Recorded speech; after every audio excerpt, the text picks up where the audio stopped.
shoot. As a small biz pro, I saw we roll, using procurement, program, and control. As a small biz pro, I saw we grow, using procurement, program, and control. I'm a businessman, yes, I'm an entrepreneur. Oh yeah, I'm a businessman, yes, I'm an entrepreneur. Oh yeah, I'm a businessman, yes, I'm an entrepreneur.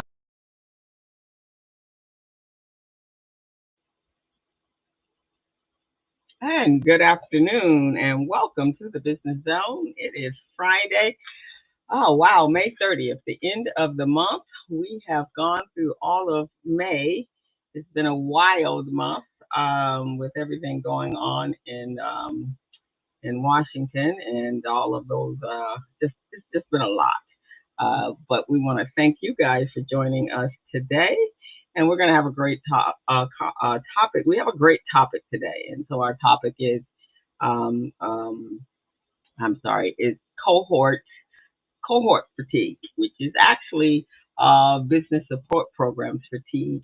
And the question is, can you attend too many?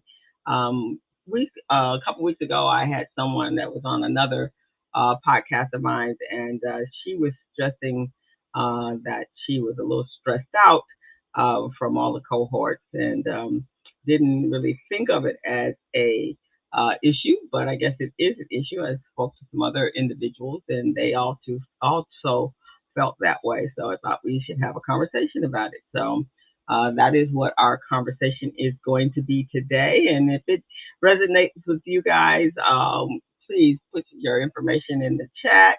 Um, generally I am a facilitator or actually a presenter in a number of cohorts that are around the city, and I provide information or workshops on financial, uh, um, I guess, stability in a business.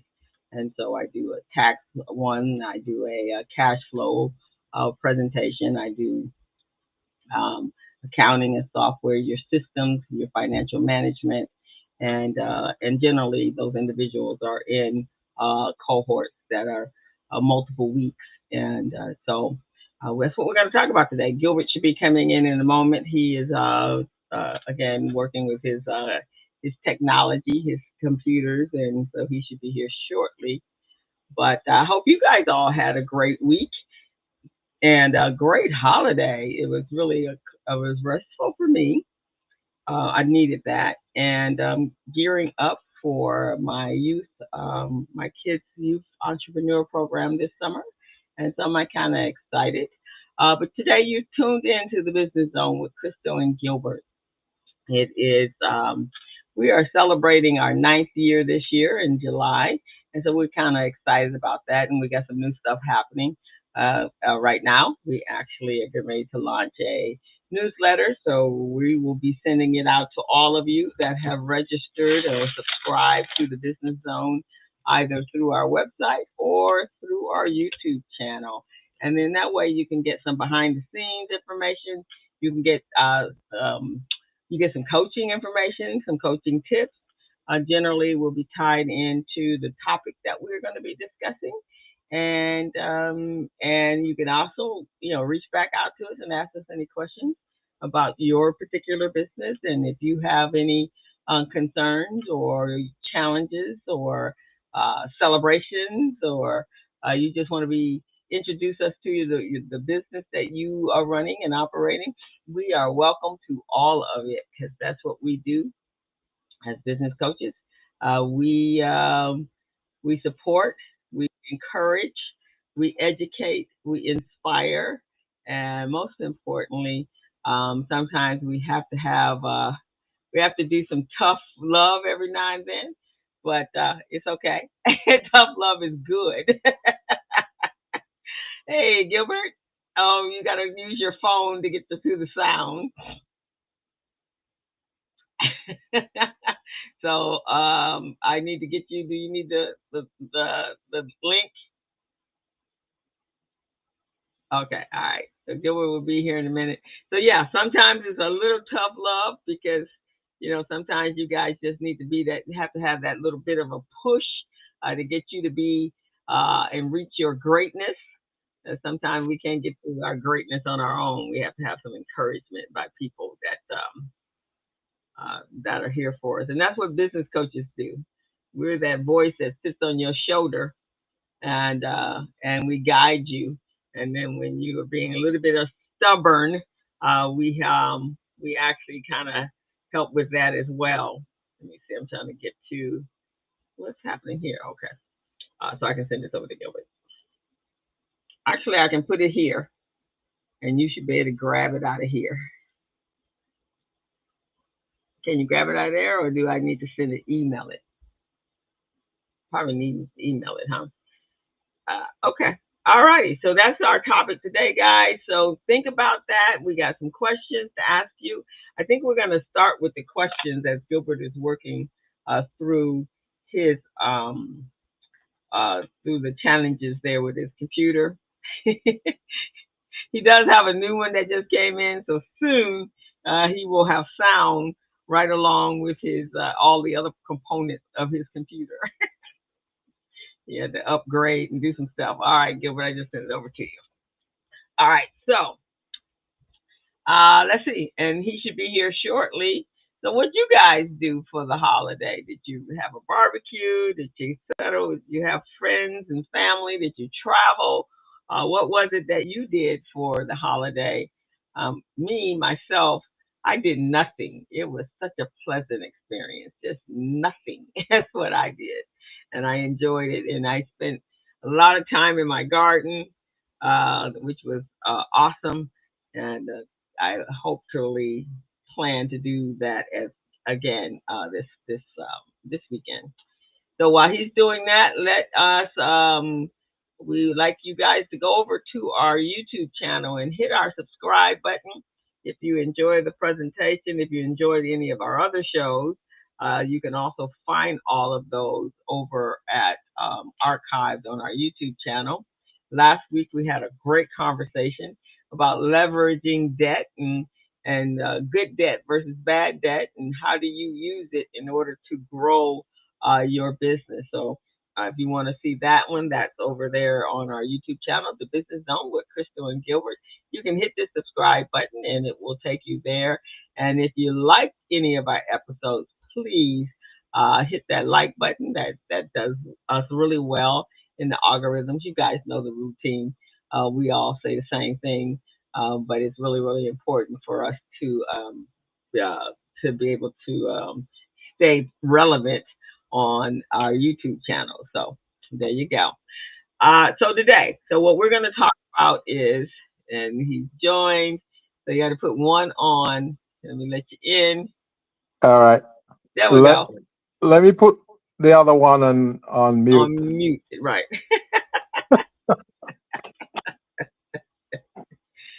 And then put that one on, take the visual off of that one off your phone. And Oh, this is hilarious. and so you have to take the video off of the phone one and then the sound off of the other one. Okay. All righty.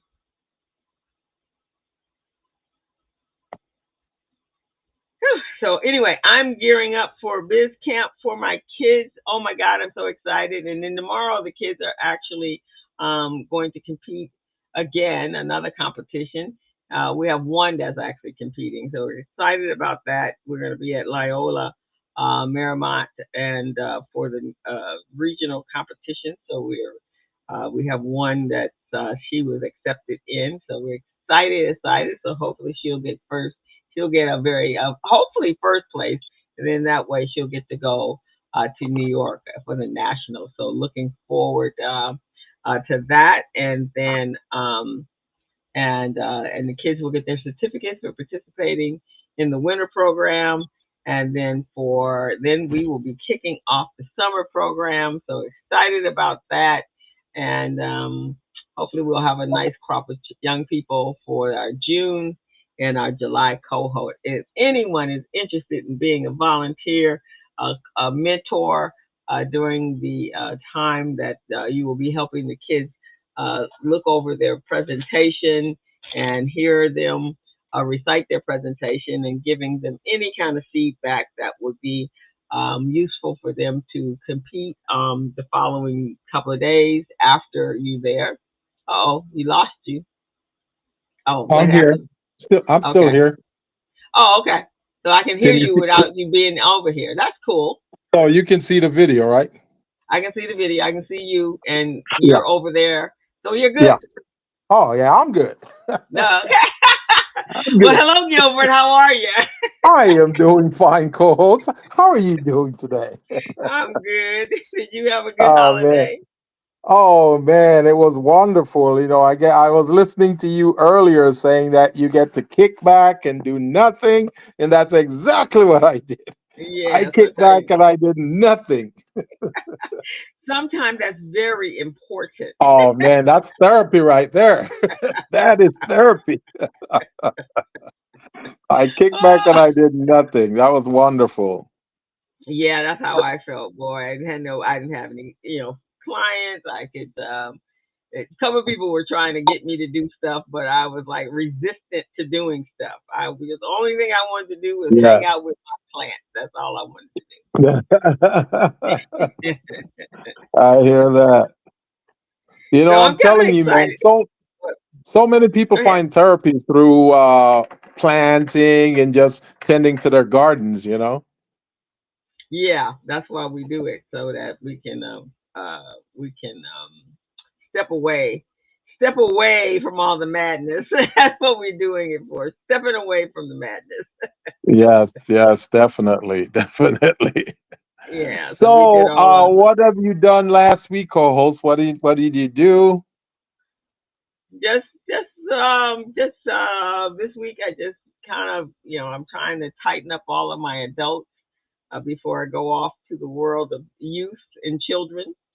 And Oh, so okay. that's what I kind of did. So getting everybody ready. I did have a number of coaching clients. In fact, on Thursday, was it Thursday? No, it was Yeah. Wednesday. I had back to back every hour, back to back from 10 o'clock in the morning all the way until about 5 o'clock. I had no Oh more man. words. I had nothing else that I could say to anybody. I didn't want to say anything to anybody. I was exhausted. I was just like Oh, done. I can imagine. So you said that was Monday? That was Wednesday. So Oh, I had Wednesday. talked out Wednesday. I had talked out. You're all talked out. I was all talked out. You Oh ever, my so, Lord. so today our conversation is on cohort fatigue, but sometimes there's a coaching fatigue as well. Yes, that is true. That is so true. Because here's the deal, man. Coaches like you and I, we're always trying to save everybody, and we can't really save everybody. So then that brings about fatigue. So I guess we're going to learn a lot today from the materials we're going to cover, right? Yeah, because sometimes we have fatigue. You guys think you're fatigued because business coaching is very much similar to being a psychologist Oh yeah. or life coach because you're not just giving them you're not just giving you guys we're not giving you guys as business owners just the tips on business. We also have to add some encouragement to that. We got to add some motivation to that, as I said, some inspiration to that.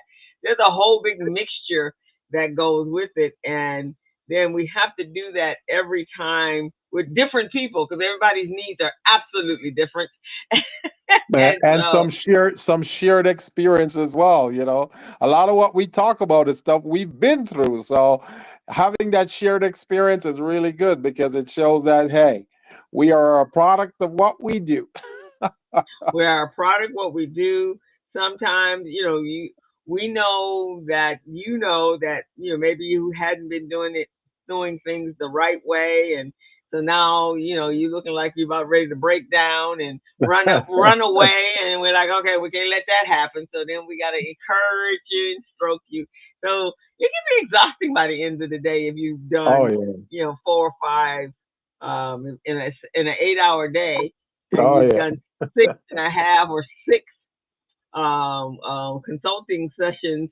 In fact, I think one of them canceled, and I didn't even have a problem with it. Good. At least I got to eat that hour.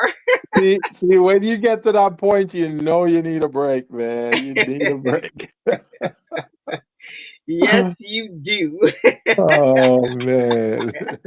Yeah, so that's what we're going to talk about though today. So not just on your side, on our side too, um, what that looks like for us and for Gilbert and I both, and probably many of the consultants that are out here or the coaches that are out here. We don't just coach for ourselves; we coach for a number of organizations, and so and that's a different set of things because they're not necessarily your clients yet. Right. You're just presenting, but you do know they have needs, and because they have needs, then you want to make sure you're doing the best for their clients, just as you would be doing for your clients. And at some point, they may even become your clients if Yeah. they like you enough. So, Yeah. That so is true. that's what I say. So, but Yeah, today, we're gonna have some great things for you guys today. My co-host, she's gonna go ahead and tell you guys how to connect with us, how to subscribe to us, how to be a guest on our show, and all that good stuff. So, co-host, you wanna tell our yeah. audience the So amazing things that we do here? Okay, so you guys can go over to our YouTube channel. You will find, I think at this point, we probably have over close to 900 videos over there. We've been on the air for 9 years. And so you will find some great interviews with some of our guests that we've had on the show. You will also find some amazing class and sessions.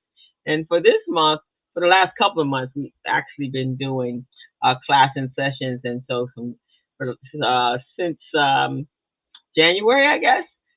Yeah, You guys really want to go over there. We've talked about tariffs. We've talked about just a lot of the stuff that is going on in the capital of this country that is affecting you as business owners.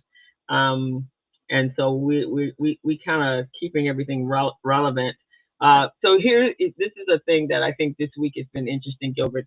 Yesterday the Supreme, one of the courts, not sure if it was the Supreme Court, but they put a kibosh to the tariff, saying or that the president didn't have um, um, he could not authority, by authority. yeah, he didn't have authority, and he could not bypass Congress and the See, Senate.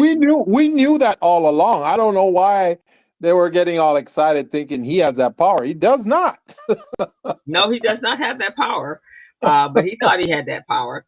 And so today he doesn't have it. Well, there's a kibosh, and I think it's permanently. I think he's trying to do something right now to circumvent that. But however, look how many businesses though that just Got tapped out. impacted by They that. they Yeah. right, and not just impacted. They stopped. They closed the doors.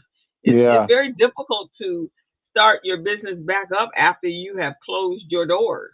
Yeah, that's crazy, man. That is So, so and crazy. laid off all your employees and just gone through all of the things that in order to because you didn't think you were going to be able to afford the tariffs, and you didn't want to pass that on over to your client, so you just like, okay, we're done. And so that's the saddest part about that, I think, is Yeah. that you cannot, it's just the catastrophic effects of actually people who are trying to um, make a living and be able to feed their families, and all the time and energy they've invested in their business, and through no fault of your own, through um, uh, some external activities, they're putting you and your business in jeopardy. I just think it's just wrong on every kind of level you can talk about and think about. Yeah. And I am so glad that the judges, the courts have come to their senses, because I think if they didn't step in and do their jobs, it will be, legal malpractice for them to operate knowing that somebody is doing something illegal and not doing anything about it. Well, yeah, because if we were doing something illegal, there would be some people that where there would be some consequences for us, and so, but we're operating in this alter ego, Yeah. alter universe. I call it the twilight zone right now. So things that make sense, should make sense, really truly don't make sense to you or Right. I. We're just kind of dealing with it every single day, trying to make it make sense. Just make it make sense. Make, That's all we want to makes do. it Just make make it make sense. sense. Oh my Lord. Can you just do that? Make it make sense to us. All right, we're going to jump on our topic, guys. So, as I said earlier, I had I was on one of my other podcasts, and this was a conversation that came up. We had someone talking about a cohort. If and some of you have actually participated in this, the uh, Goldman Sachs program, which is just amazing. It's an incredible program. I think that is the top. That is like the platinum package of cohorts or business support programs. That Goldman Sachs, everyone, I have several clients that have gone through it, and it was an amazing experience. It really changed how they did business. But with that, there was someone that felt that um, they felt a little bit burnt out with a lot of the programs. So that's what we're going to talk about today. So and hopefully, you guys will take something from this. And if you are feeling that way, then we hopefully will give you some solutions. So today we're going to delve in why many entrepreneurs are worn out by their business support programs and what actually leads to that fatigue, and most importantly, how to recover, refocus, and select the right programs that is actually going to bring you genuine growth. And so, what is your thought process on cohort fatigue, Gilbert? Well, I really do see that happening. As a matter of fact, I taught a class yesterday for the USC VDC program. It's an entrepreneurship program that's running from March to June. And they Mm-hmm. have over 40 entrepreneurs in that program. And some of the entrepreneurs I see in that program, they've been in many of our classes, our program too. So we know they're suffering from cohort burnout, because they go from program to program to program. And the question is, when do we stop going to all these different programs and start focusing on our business to let it grow? So Exactly. When do you apply what you yeah, learn? Because if you just keep going and going and you don't apply, and then yes, some of it seems like yeah, repetition. Because what did somebody tell me today? You can't make up new alphabets.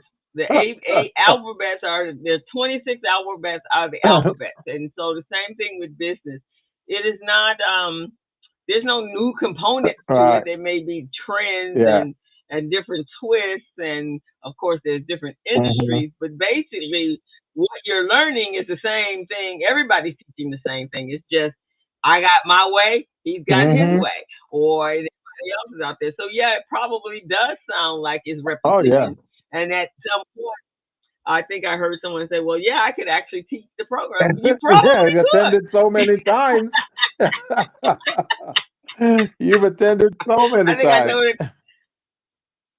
I told a client that the other day, and she was doing. I said, you know what? You don't need to attend any more programs. I said, because at this point, you probably could teach a number of them Yeah, yourself. And she laughed. She goes, "Really?" I said, "Yeah. How many of you attended in the last uh, 2 years?" And she gave me some 7 or 8 programs. Well, we're all teaching basically the Uh, same thing. Um, Now you just got to apply that information.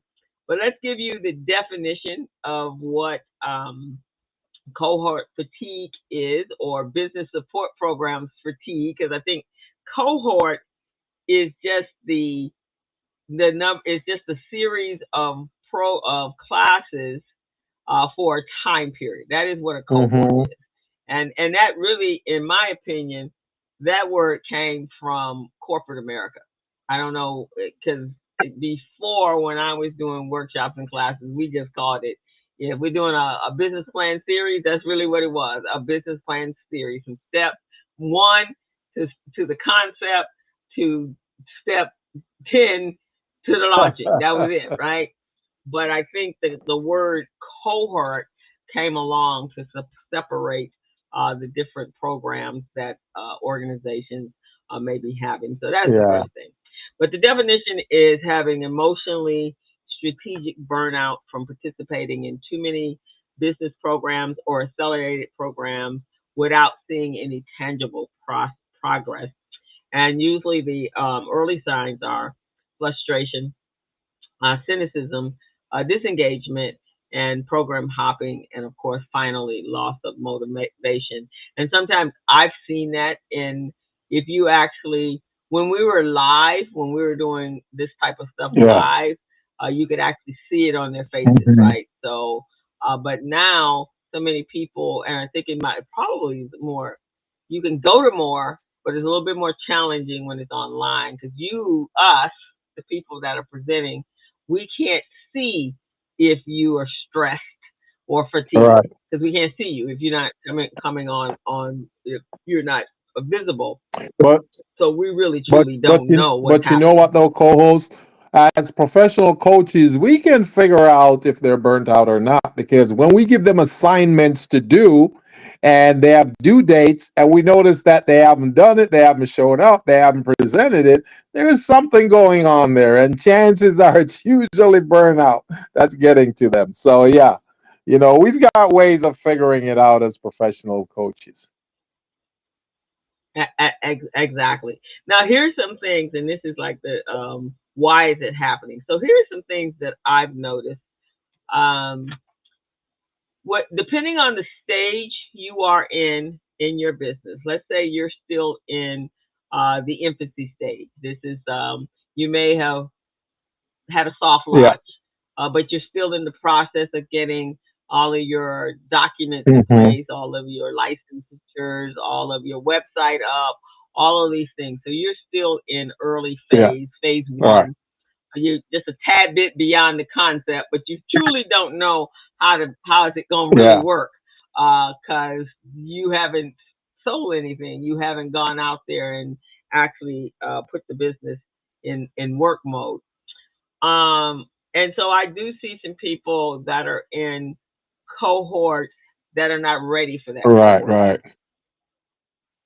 So if you are just starting your business and you go to a cohort for what Gilbert teaches, contracts, and you haven't established the foundation Right. yet, that's going to be a little bit above your head, That's don't you true. think? Because they don't even know what documents they need to run their business yet. So if you don't know what documents you need to run your business, how are you going to go to the next level to try to get contracts? Just not ready. Not just ready. And so then that's a challenge for you. So that would be what we call mismatch between the cohort content and your business Yeah. stage, right? You got to make sure, based upon where you are, that you're ready for what they're about to deliver, because the more advanced the program is, the more they're going to expect out Yeah. of you, as Gilbert was saying, homework, hmm right? Now they want you to be able to produce your capability statement, but you can't, because you haven't defined what the business is or what services Right. you're gonna offer. So it's challenging for you to do hmm that. So that might be more. I mean, if it's an informational type of how contracts are Yeah. done, but Gilbert is. you don't teach those kind of classes. You teach the ABCs and the connect the Yeah. dots and to be Right. ready kind of Right. classes, Exactly. right? Exactly. Yeah. So that's one of the things why it happens. You may not be ready for what the program is offering you. And the next one is poor vetting, both by you, the applicant, and the program host. Hmm. Um, the host may not know who their audience is, and they just do a mass mailing, and it's incorporating everything and everybody. But you might get some high performance businesses in there, and then those businesses are going to feel that wait, I'm this is this is too this is uh I'm not at this place. I'm far beyond this place, and I need to have that next level type of instruction. How do I scale up? How do I grow? How do I hire employees? How do I do contracts?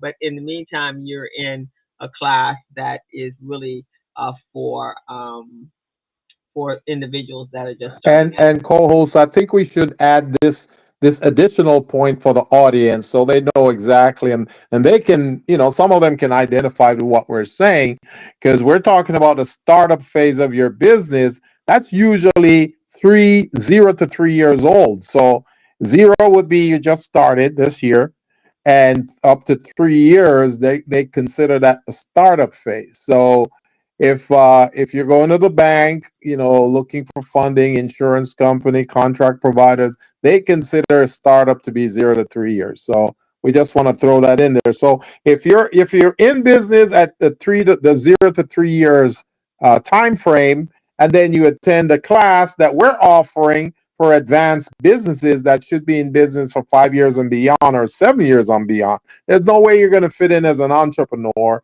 in that class program, because there are some things that you missed. There are some things that you still needed to learn in order to get to that level. And that's another reason, co-host, why we see some people attend classes and they just don't fit in, and they're trying to figure out, hey, why? What's going on? Those are some of the mismatches that we see.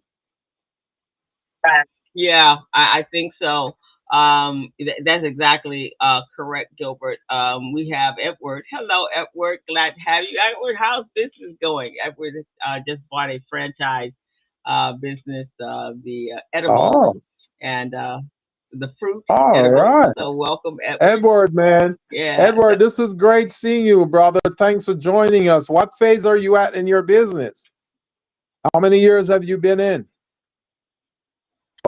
He just bought it. He just like launched. I don't even know if he's had the official grand opening. He may have had a soft opening, but Edward actually bought a business that was existing already and functioning, and the owner, the previous owner was ready to move on and do something So it different. So he's actually got clients and so it everything. probably come with an operational guide then, because usually an established business usually have standard operating procedures that will, instruct the staff and employees what's going on, what they need to do. If you're going to do outreach, this is how you do outreach. If you're going to prepare a bank application to get funding from the bank, this is a process. This is how it goes. So, maybe he has something like that, which is a great guide.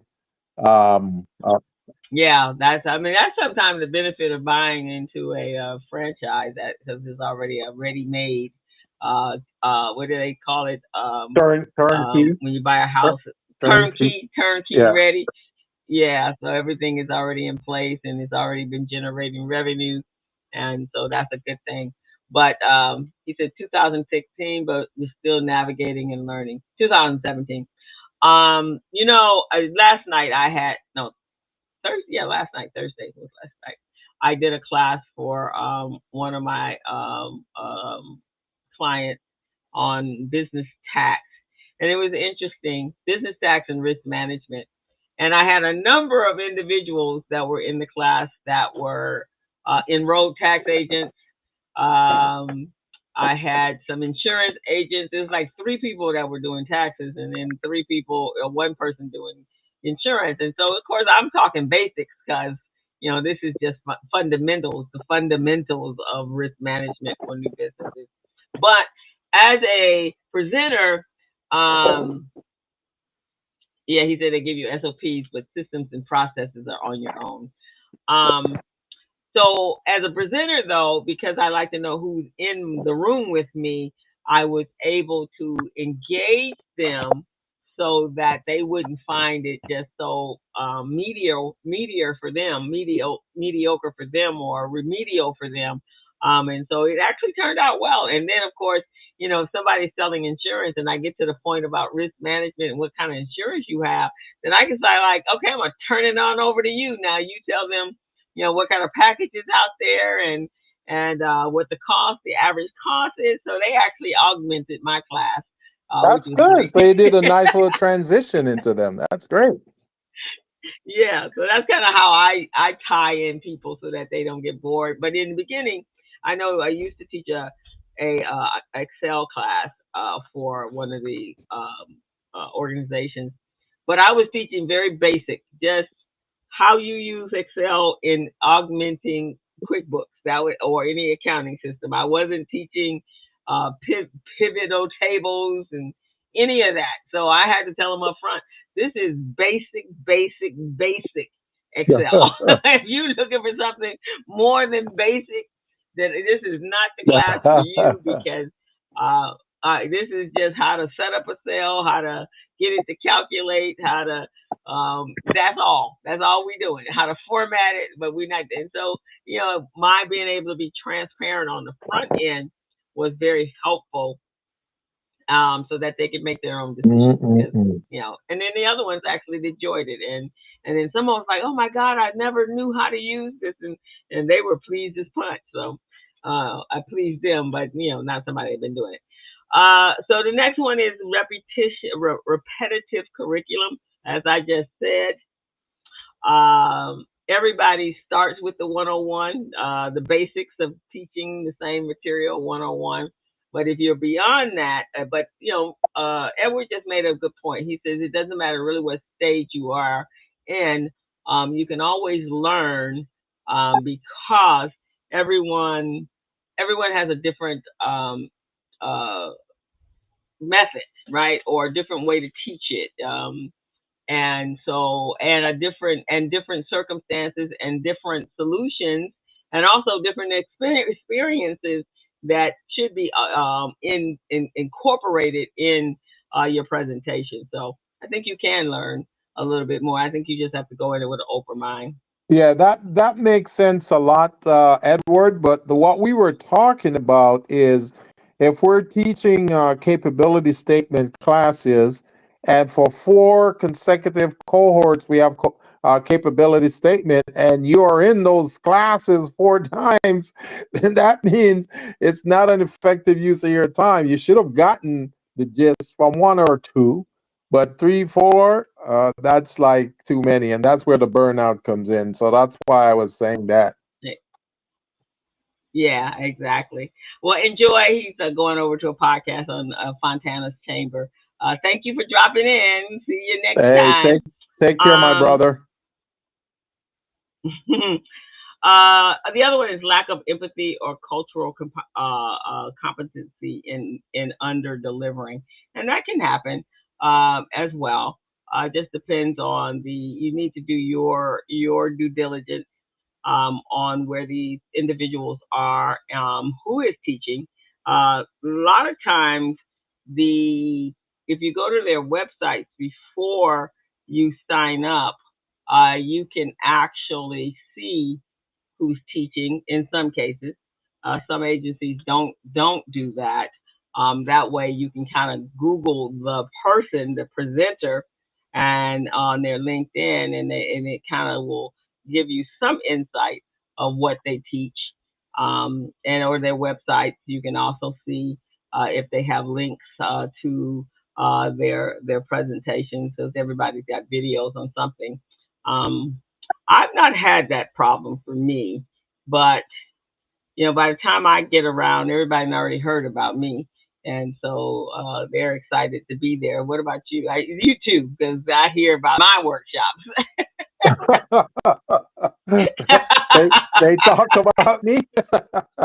Yeah, they do. Yeah, Yeah, you're a celebrity too in your own right.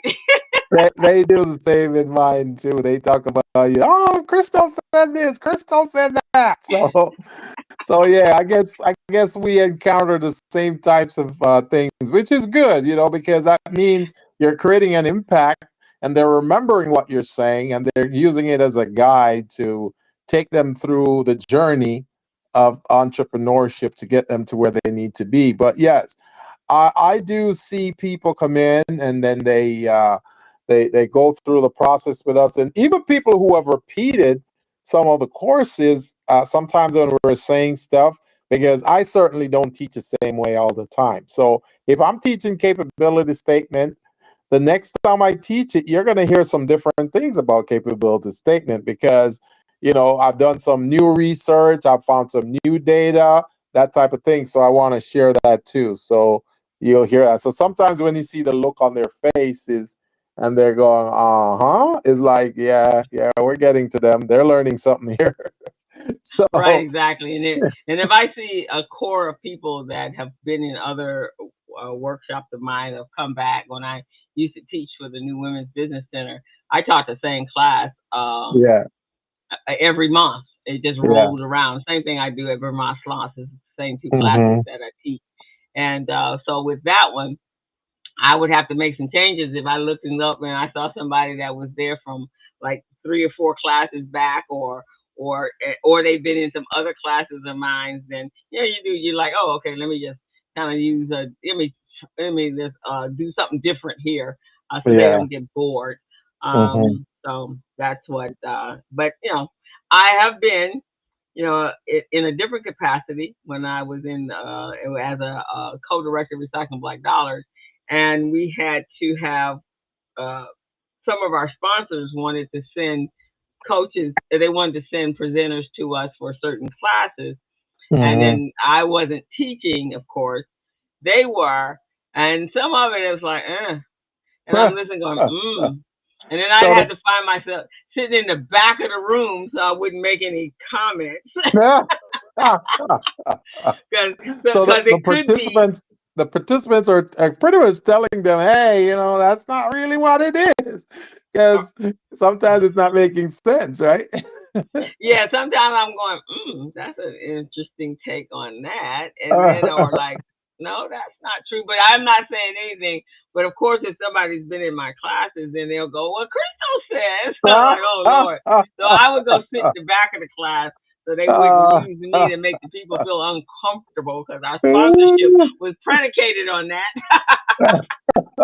So, yeah, I'd go sit in the back of the class and just not, yeah, So no. even though you wanted to intervene, you had to keep your mouth shut and not say anything. Yeah. And then what would happen is they would take a break and then they'd come over and go, wait a minute, I've heard, what is your name? And then I tell, oh, I've heard about you. And I like, and then of course, now they'd up the game. When they come back to do it after break, then they'd up the game because they know that I'm sitting there. So now they got to, I guess, prove it to me that they do know more than what they're saying here. It's actually kind of an interesting exchange. That's hilarious. um, So the next one is over promising. So this is what actually the comment that I heard the other day, that you go there because the cohort, I mean the description is saying they're going to tell you how to get grants, and they're going to give you capital access, and then of course you get there and it's different. Now I have actually seen this when bankers do access to capital workshops, and I've looked around the room, and as soon as they get to uh, talking about that your credit score Hmm. or building business credit, and then they're pretty hardcore on that, right? Because bankers are really, I mean, access to capital when you go to a bank is that the only thing they really care about is how you're gonna pay them back. And Yeah. so And so they're marking off, and they're saying it very emphatically. You got to do this, you got to do this, you got to do this, you got to do. And if you got a really bad credit score, anything below this, and then and I see the eyes just gloss over. And at that point, they didn't checked out because as soon as you start talking about credit, Yeah. I have found that people just freeze up, right? Because that is one of the areas for them is embarrassment.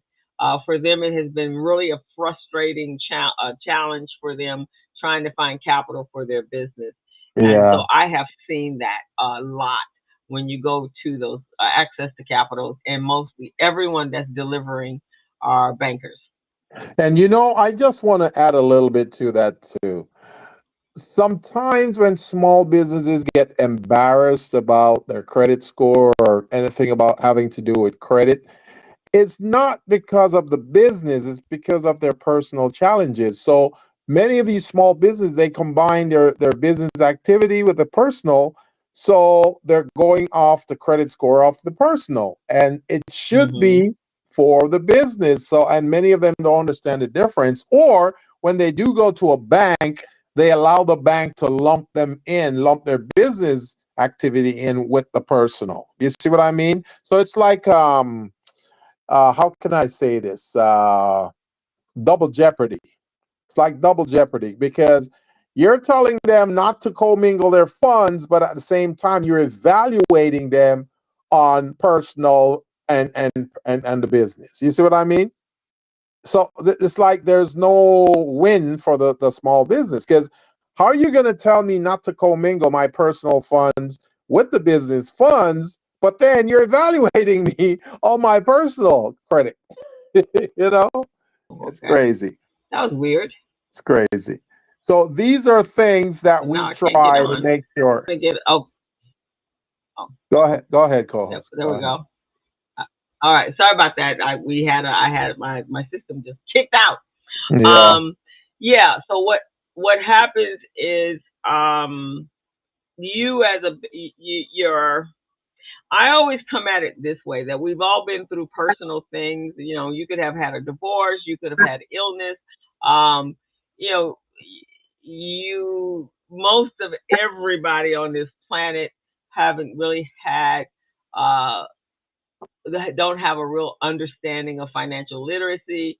So if that's been perpetuated from generation to generation in your family, yeah, then what's going to happen is if no one's taught you how to use money, what money's about, and how to manage your bills, and how not to be overextended, then where would you have learned that from, right? right, So right. those are some lessons things. In fact, I heard John Hope Bryan from Operation Hope Save the Day. I was listening to him, and a young lady. He does a podcast as well. I think his financial and business podcast is rated number 40 on the podcast list.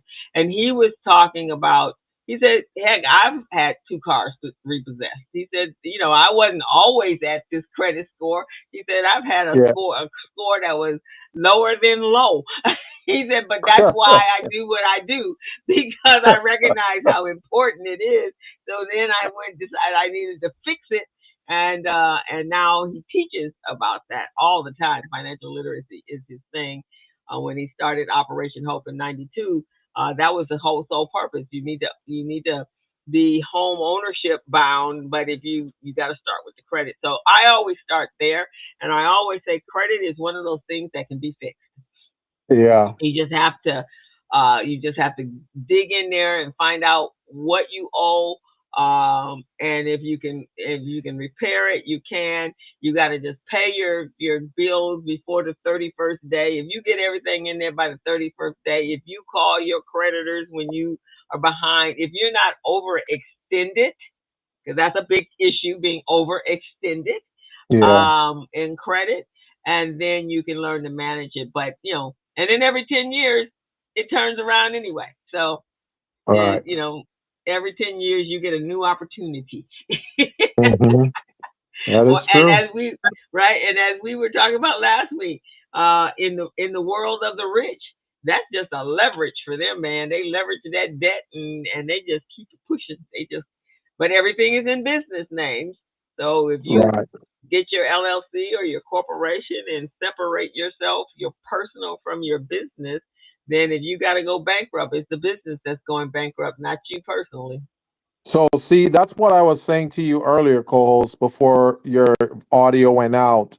I was Mhm. saying that it seemed like double jeopardy to me because lenders and others are trying to tell small businesses that they're not supposed to commingle their funding. They don't want to Mhm. commingle the personal with the business. However, when they go to evaluate them for a loan, they're evaluating them on their personal performance as well as the business performance. So, how can you have it both ways? How can you tell them not to commingle the funds because it's going to harm them and you don't take kindly to that, but you're evaluating them on commingling their funds? It makes no sense to me.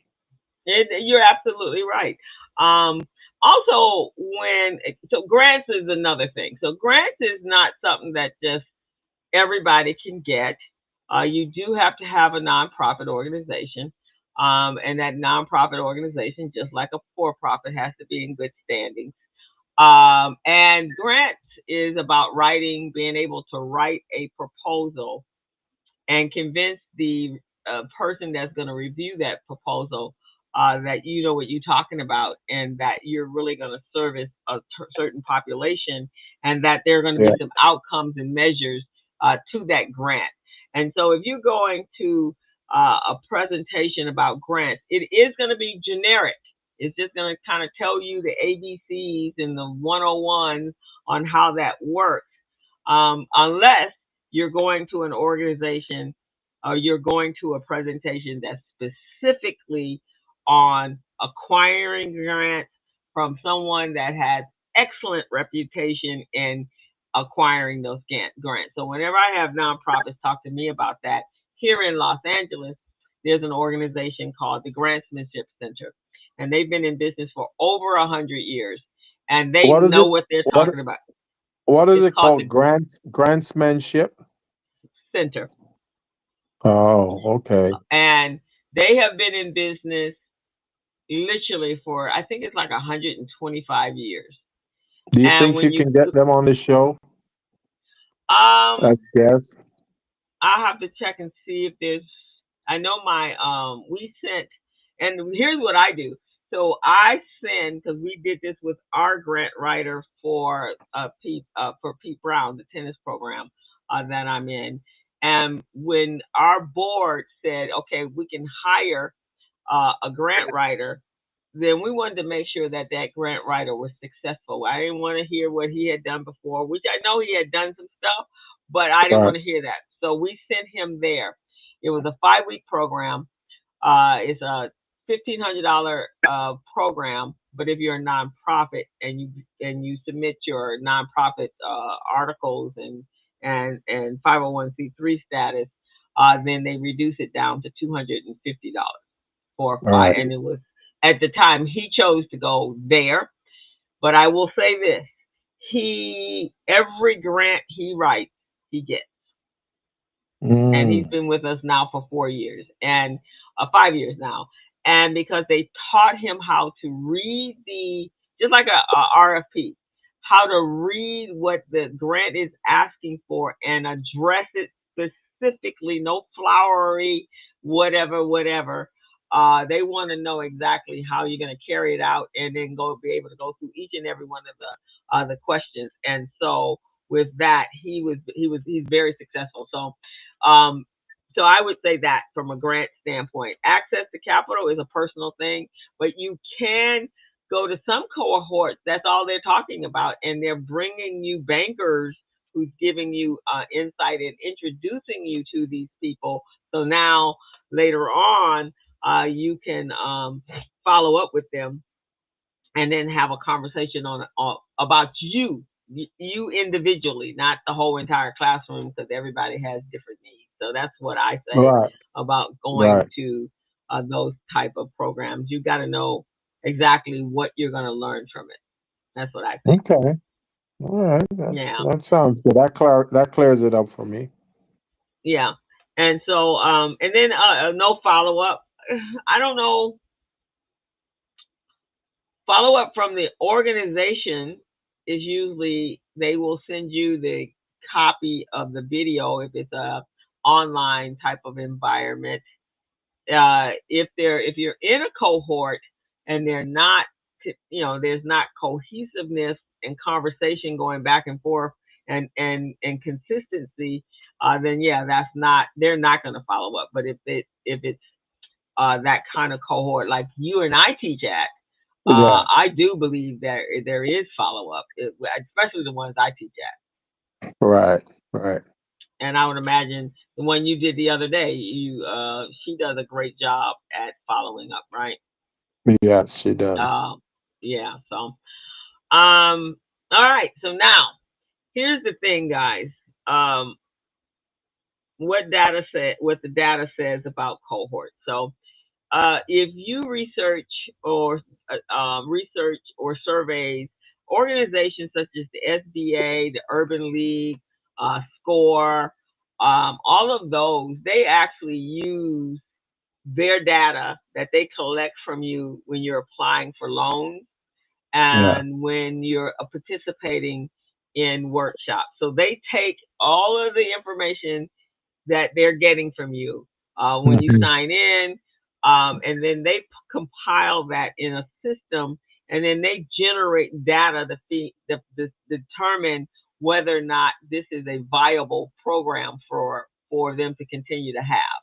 And so, but there are some others that don't do that. They just do workshops because it's to get people in the door. So you really want to make sure whoever you are participating with, you want to do your research on them as well. Would you Right. agree, Coach? Oh, I oh, for mean, sure. Coach Gilbert. For Hmm. for sure. Yeah, definitely. Definitely. And you're spot on with what you say. That's great advice, great information. That has worked for me on several occasions with different clients. So, yes, that's certainly a good way to go about it. Right, and then and if depending on the person that's participating, it's usually not their event, but however, if there's some availability, like when I teach at Vermont Slauson, I'm teaching a QuickBooks class or accounting software class, and I'm teaching business taxes. So on the accounting software class, if the goal is to get you into the program, and then they offer a lot of them offer counseling, or they allocate certain hours to you, so that you can then go to that particular person and they can help you with getting what you need. So, Yeah. uh, if I'm teaching an accounting software program, then generally the agency that I'm teaching for is going to allocate hours for their client to come to Right. me to help them set up. And so at that point, we are engaging for at least 5 hours. And my goal is when you leave me, that you actually have a program set up and you know how to use it. So, Right. and then if Right. you need my Right. services after that, then it's on you to make that happen. And I know that's what happens with Glack. Hmm. They actually um, they allocate hours and time, and then after the cohort is over, if you want to speak to myself or Gilbert, then you have to become our client, and then That's that way you're paying us directly. Um, and that's how that works. So, but most of those agencies are actually collecting the data to see how many business owners repeat programs and are looking for hmm programs. They right. want to see how many the percentage of programs that don't offer follow up support, and then they're also looking at their retention and their completion rate. So those kind of programs do. So you do have to do your vetting to make sure the program that you are going to participate in is the Hmm. program that is right for you. Right. Right. Right. Yeah. That And makes so, sense. and right. And so now, Gilbert, you're getting ready to do a cohort, right? Yeah. Yeah. I'm thinking that we may do it within the next 6 weeks because we need some time to market and all of that. So 6 weeks, we're doing next level contract readiness. So this next level means that we're not doing startup businesses. We're doing existing businesses that's been in business for 5 years or more. And then, we go in, make sure they have all the key paperwork that they need, the key documentation to make them eligible and also to keep them running so that they can look attractive in the eyes of contract providers. Okay, so you guys, next level. So that if you're not in that next level, if you're not, what do you say, 5 year or 3 to 5 year, Yeah, 5 years, then five and beyond. 5 years and beyond. So that would this class might be a little bit above your above where you are right now. And Hmm. so you might want to find out, what other classes that have the more basic programming for what you need to get in it. Now, Gilbert does have a platform that can help you with that, and it helps you see if it's an assessment tool he uses, and it gives you exactly where you are in your business and what you Yeah. need to do to fix it if you're not um, a certain percentage of the scoring, right? Yes. And you see how we went over the business life cycle briefly earlier. Hmm. The four different stages. Some people say five. That's because they're counting the pre-launch phase, but it's supposed to be four stages in the business cycle.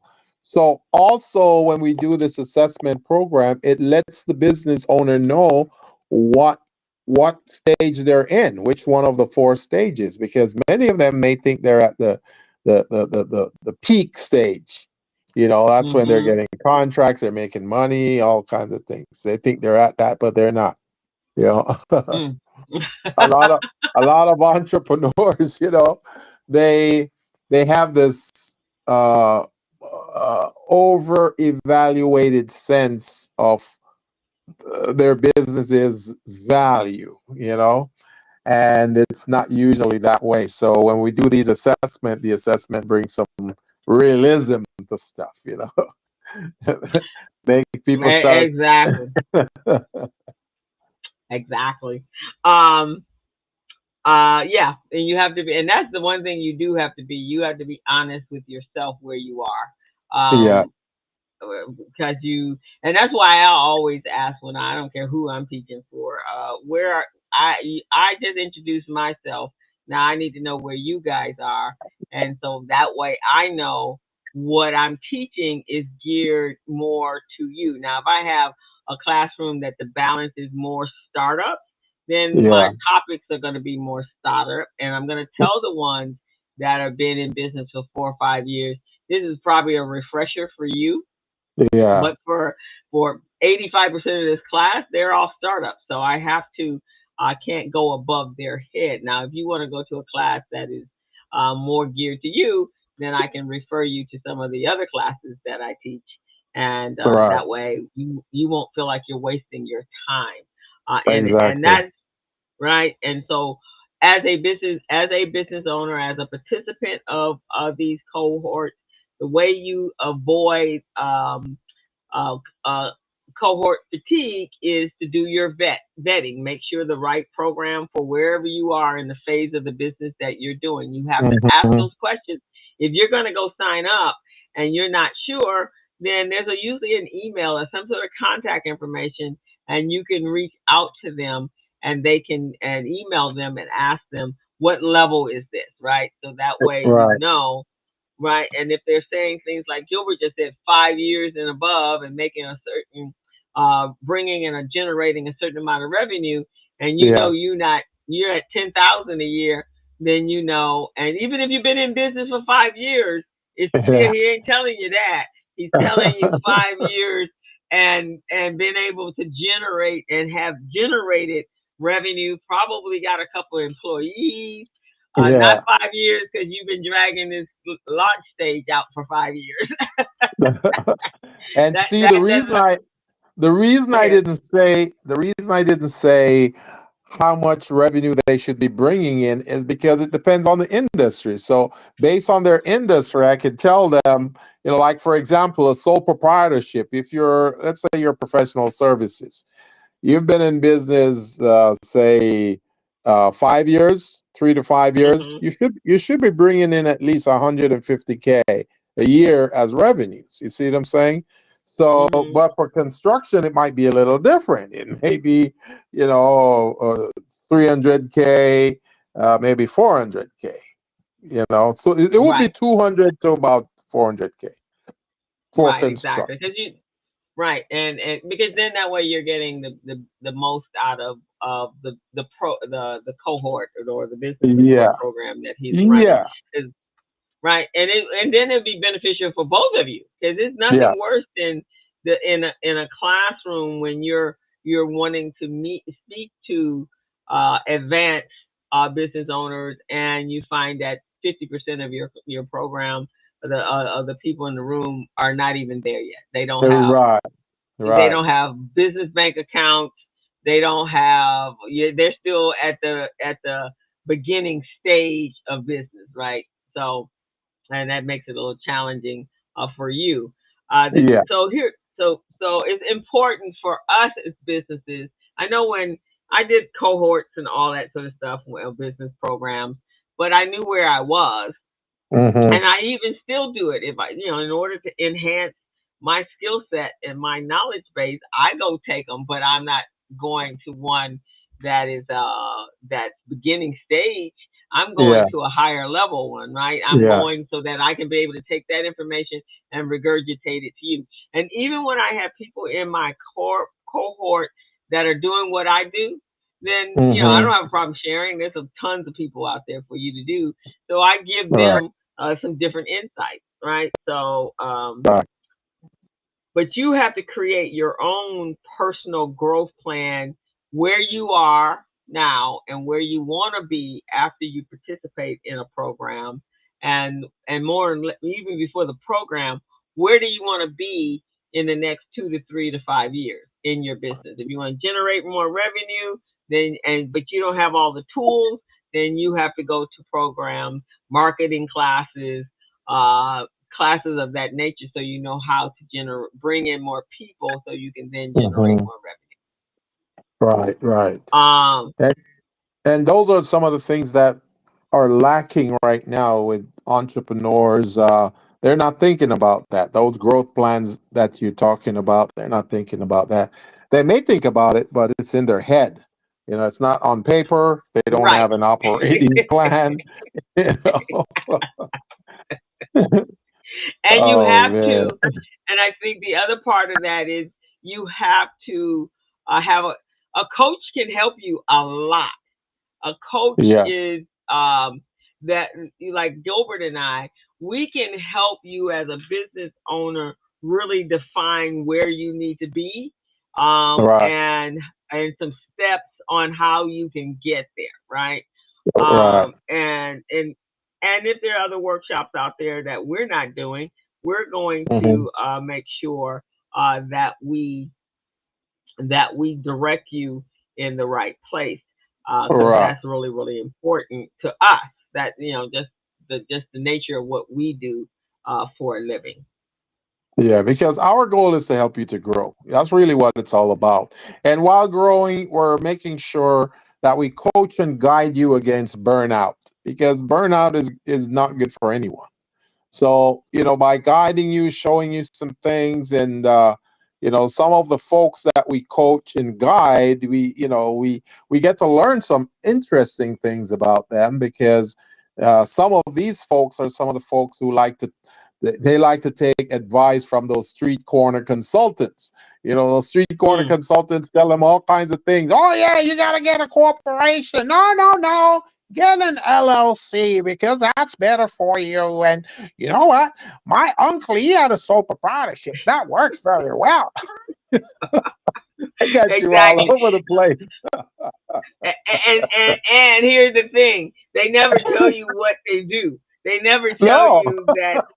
Yeah, like someone told me, I had taught a class at Vermont Slauson, and this is like it's called the EMI. I think it was the EMI program.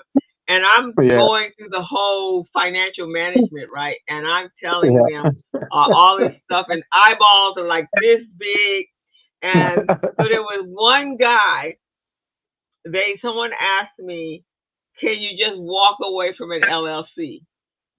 And I mean, I'm And like, what did he say? Yes. no, Did he say yes? no, yeah, yeah. Well, he asked me, and I Oh, said, okay, okay. I thought it no, was a street corner consultant in there no, no. But he did advising. get he got the information from the street corner consultant, and the street corner consultant told him, yes, you just, if you're not doing the business anymore, just forget about it. You don't have to do anything. So Oh I my said to Lord. him, I said, well, you do know that with that corporation that you set up, that you have an $800 commitment in January that you have to pay every year, whether you doing business or making money or not. He goes, what? I said, the $800 self-employment tax that is due every year in January by the 31st. And he said, but my friend, I said, oh, is he? The street corner consultant, right? He was so, when he told me that, because now it's like 3, 4 years, so that $800 been collected. And I said, you cannot dissolve a company if you have not paid in your self-employment tax. And if you owe money to other people, you can't dissolve it. You have to clear all that up before. He was You just know, hurt, just you know, hurt. I just want to put this out there because I like to simplify things because sometimes, people understand that better. So, folks, I want to put this out there to you guys. If you are taking advice from these street corner consultants who know nothing about business, never own a business in their life, but they're giving you business advice. I want you to think about this. When you own a business, it's like being in a marriage. When you own a business, it's like being in a marriage, okay? You cannot walk away from the marriage just like that. You cannot get up and say, you know what, honey, I don't love you anymore. I'm gone. It doesn't work that way. You still have obligations. And that tax you pay every year, that's your child support that you're paying in the business. You're paying that child support to the state for your business, okay? Right. So you can't walk away from the child, not until the child is 18 years old. And so therefore you cannot walk away from a business. Oh my Lord. You have to be able to pay all of your debt. And most importantly, you have to be able to pay off all of that as self-employment tax. And then let me tell you what that self-employment tax is. This is something else that they never got. What Mhm. exactly that self-employment tax is for. They think that you're just paying money to the state of California. That's what most people think. And then when I tell them when I'm doing my tax class, no, that is actually your you're depositing into your Social Security and Medicare account because you're no longer working for someone. So when you Yeah, turn 65, you want to be able to collect your benefit. And so yeah. that's what your $800 is for. And they're like, oh, it's for me? And then all the animosity to the fact that the state of California is taking that $800 away from them, it goes away, just slides right on out the door, just like, oh, I didn't know that, because of course whoever is telling you to do that don't know, they don't know, so they can't tell you. And they probably don't even own a business, so they're giving you advice, all willy nilly, without even understanding what's going on. Exactly. Um, and then there's another side. I was talking to a colleague of mine today. So now we're talking about the people that they just kind of starting these businesses, and so of course they gonna wear out the cohorts, right? But there Yeah, is a group who have been working so hard at their business that don't even know that there's support out there for them. right, right, right. Meaning they got into business years ago. The business has been making money. The business, they just doing their thing, right? But then Hmm. along comes a pandemic or a recessional downturn or a tariff war. And Yeah. now they're just standing like, what do we do with this, right? Because Yeah. been able to do, and they've been working so hard in their business. They have not been able to partake of anyone helping them, any cohorts or coaches or any of that. Yeah. And they just feel like they're out on an island all by themselves, Right. and they feel so lost, and because they don't have anyone to bounce that off on.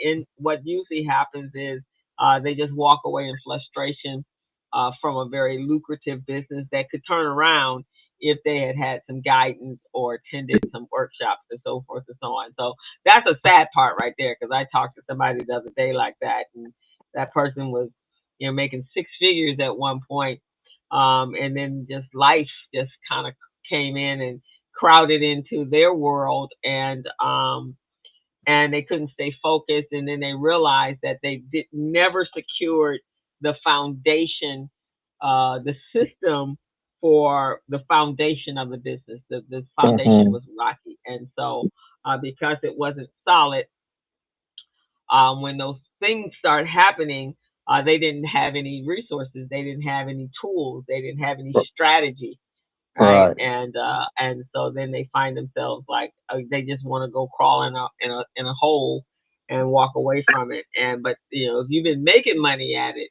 if you've been making money at a business without that, just imagine what you could do with some tools, Yeah. some coaching, some skill sets, in a space that's not your space. So that's what you have Right. to think about. If, like you tell Gilbert, you say it all the time, you're not, marketing is not your thing. That's right. So what So do? You hire somebody that it is their thing, right? you Um, hire the resource that's a talent. There's skill in that, you know? right, exactly. And you put all your energy into what you do, what you Yeah. are skilled at, and then you hire out. And so that's the same thing with people who have very successful businesses, but they know their craft Yeah. and how to do their craft. And I find this in the creative space all the time. Right. Right. Right.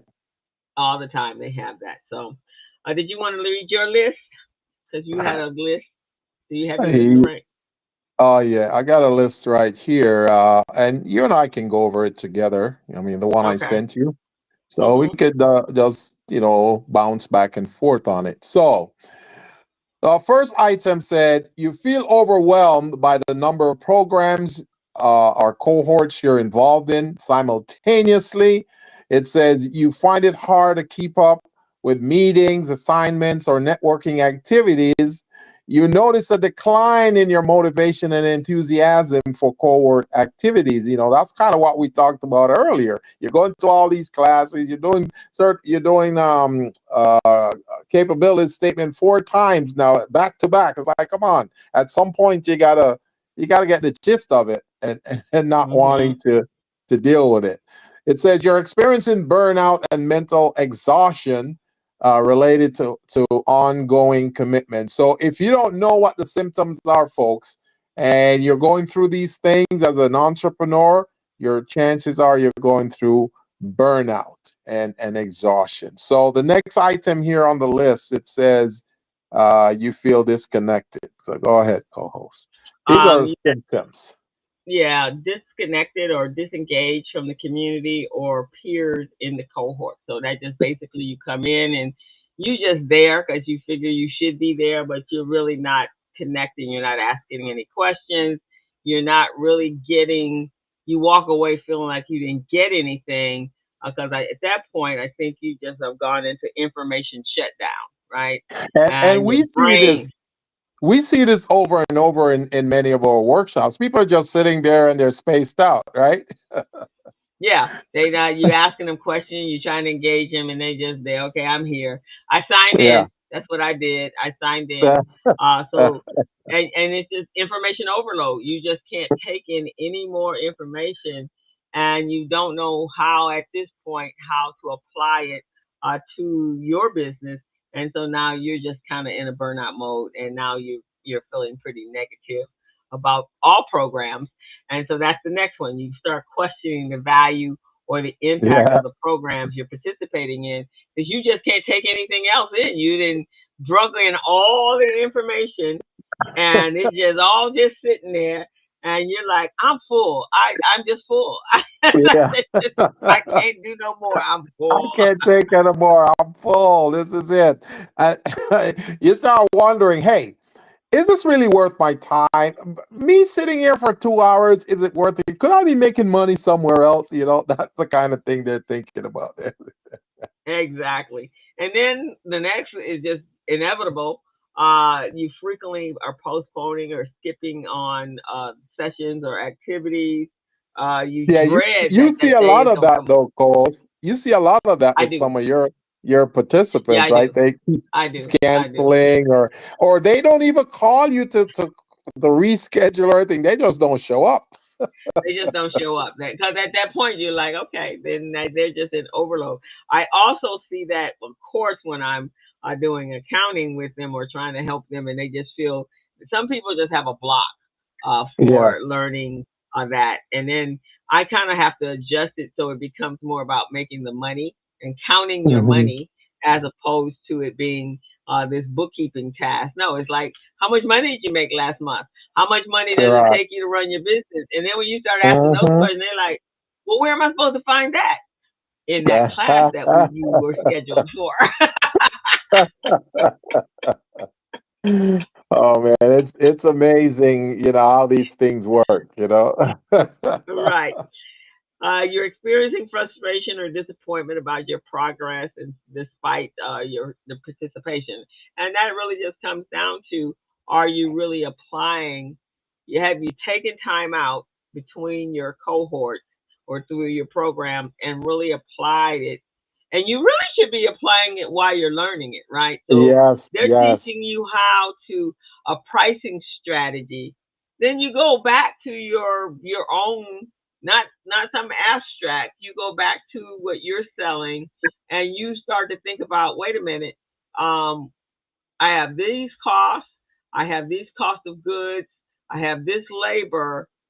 Here's the money, the amount that I'm making, and wait, I'm in the negative. Now Yeah, that pricing strategy is going to come into handy because they're going to tell you, that person is telling you, you got to back into a number, right? Because yeah, based upon what it's costing you to deliver your product, then you want to make your pricing higher, so you at least add in, depending on the industry, at yeah. least a 10 to 15% profit margin in that, and it Hmm. could be more depending on if you're in retail. It could be less if you're in the food industry. It could be less if you have a business that you have to have Yeah, labor. Then at that point, you need some product. You need a service that doesn't need the same yeah. labor intensity, and that way you'll get more, or variable experiences. That way you'll get more out of the profit. Once we start Right. talking money, then I got their full undivided attention. But if you're just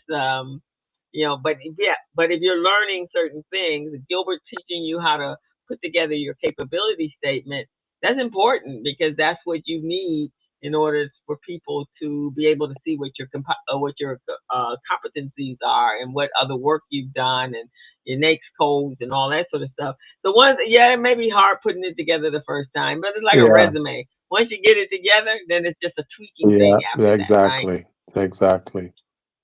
So we Yeah. talk. So you just have to be. Or, Go or ahead. we talk about them feeling unsure about whether or not the time and energy that they're investing is worthwhile. And, it really leads into the next point where they're starting to experience decision fatigue because now they're choosing which program they want to join next, instead of focusing on the program they're in right now and get the most out of it. They're going, oh, okay, let's see what else I need to do to get me to where I want to be.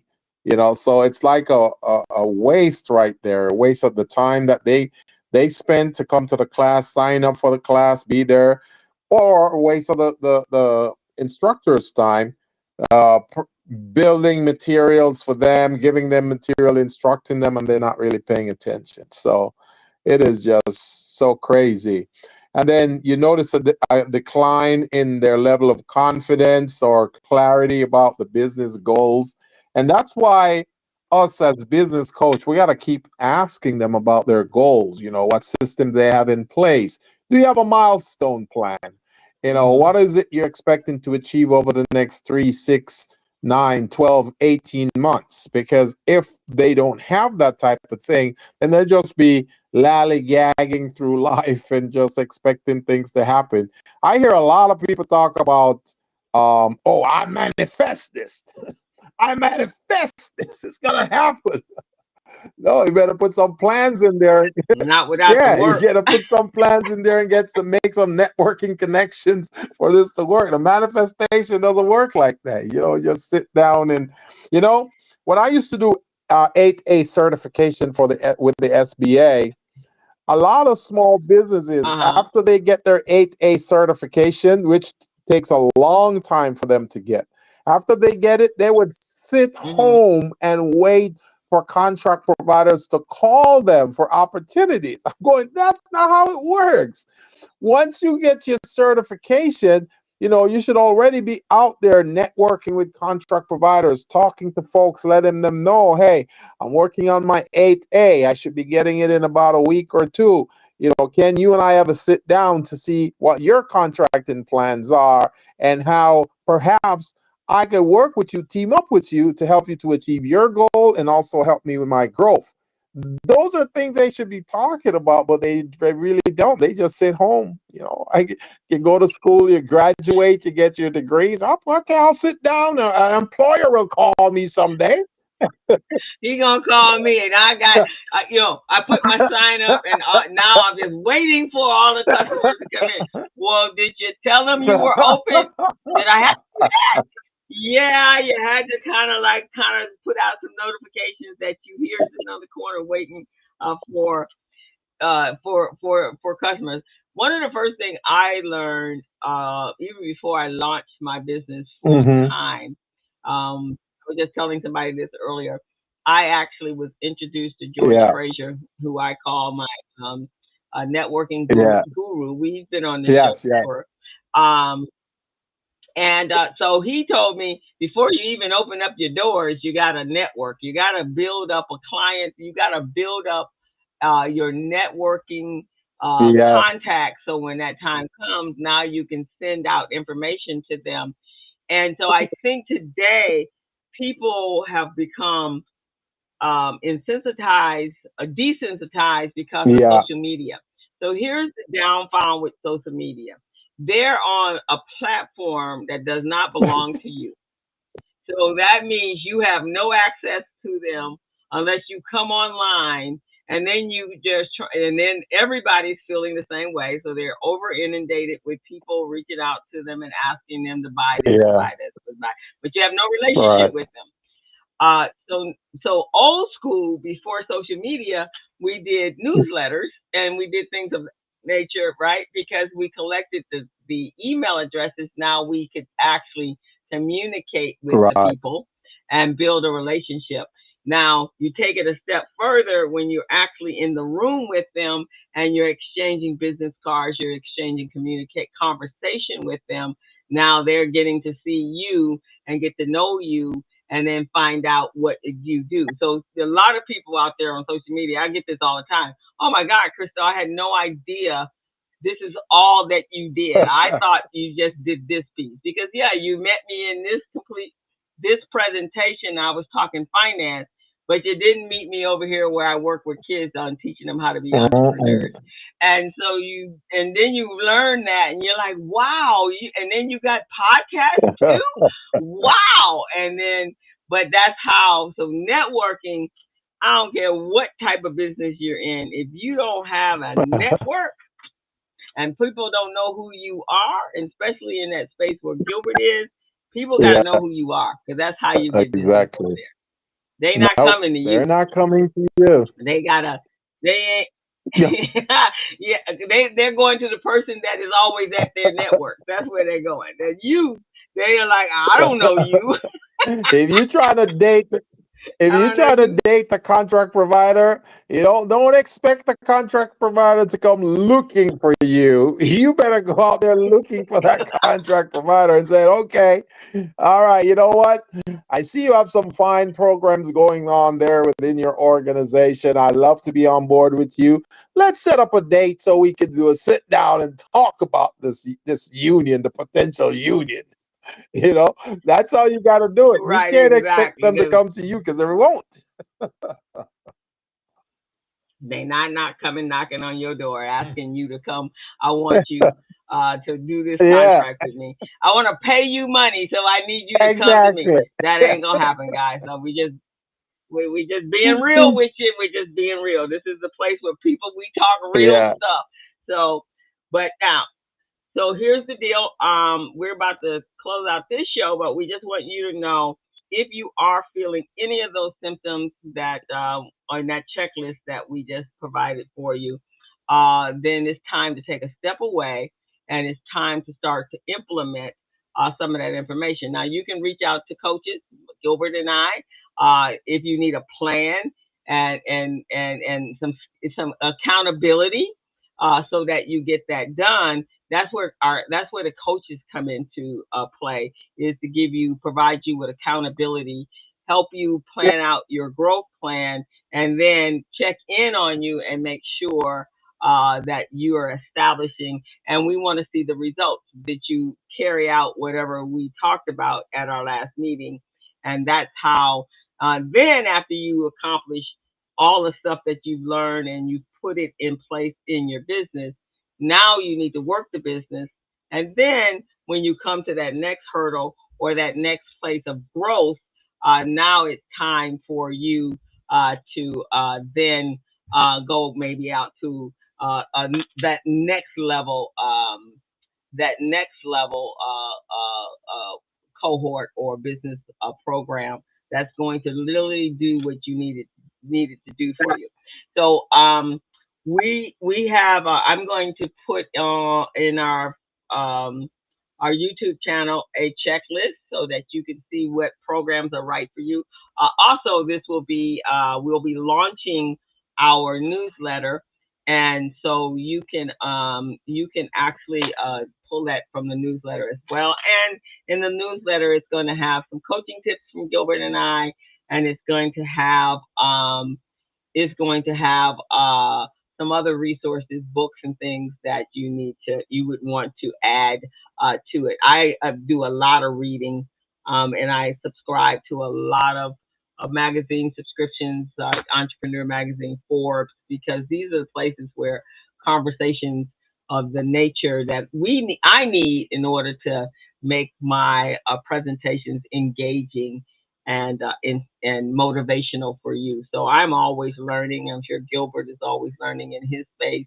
Most coaches that are really that love what they do, that's what they do. We do cohorts yeah. too, but we stop, we apply it, then we see how it works. It may work, may not work, and if that one don't work, then we find some other things. But we're always out there testing and growing, and we're in a very unique place right now. Business is not done like it used to be. Right. Business is Yeah, different now. that's true. Business requires some diff- different strategies now. It's not as easy as it used to be. And look in the So with chat, that, folks. Look in the chat. uh, You'll see Coach Crystal's contact information in there.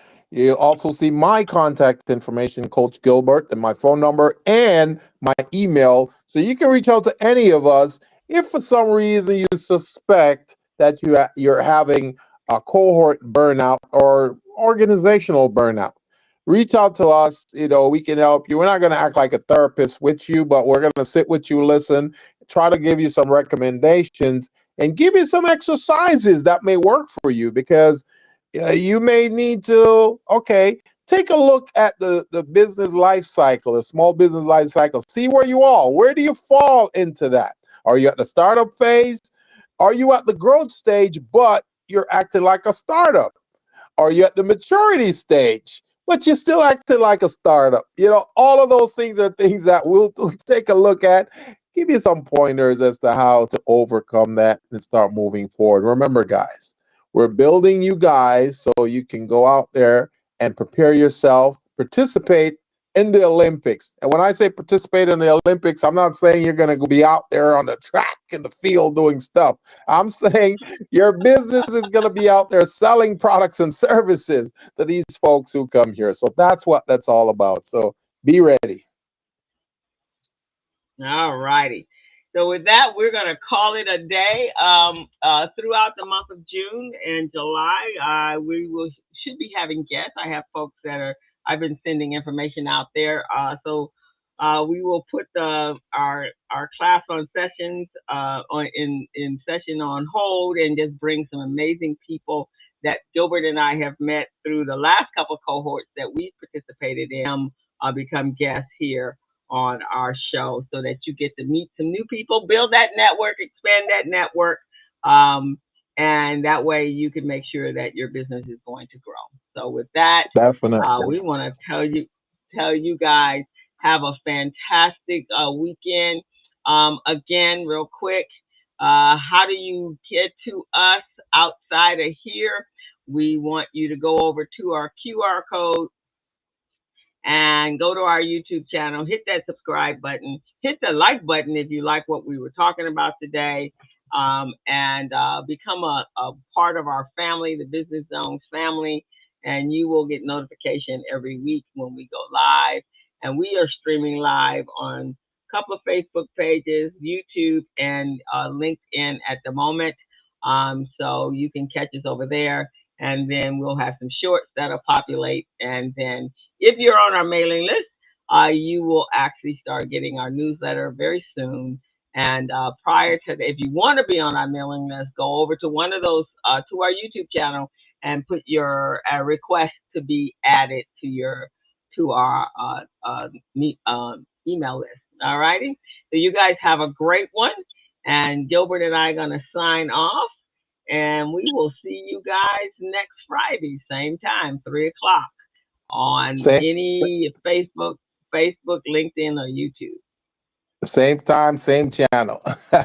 Yes. All right, Gilbert, take us out.